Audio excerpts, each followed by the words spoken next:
म्हणजे समाधी कुठं आहे तर महारवाड्यात. मग ज्यावेळेस संभाजी महाराजांची हत्या झाली या ठिकाणी पेशवाई आली.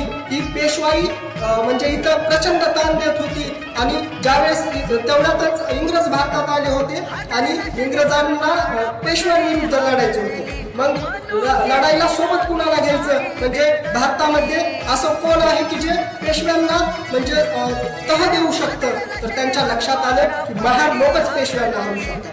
मग इंग्रजांनी महाराजांना सांगितलं की चला आमच्याकडून लढायचं तुम्हाला आणि पेशव्यांना हरवायचं. मग इथले महार जे सैनिक होते ते महार सैनिक दुसऱ्या बाजीरावाकडे गेले आणि त्यांना सांगितलं की एका भावानं दुसऱ्या भावाला कशाला मारायचंय, आपण हिंदू आहोत, तुम्ही आम्हाला फक्त आपल्या म्हणजे सत्तेत स्थान द्या आणि आम्ही तुमच्या विरुद्ध लढणार नाही. त्यावेळेस त्यांनी अहंकारानं सांगितलं की तुमच्या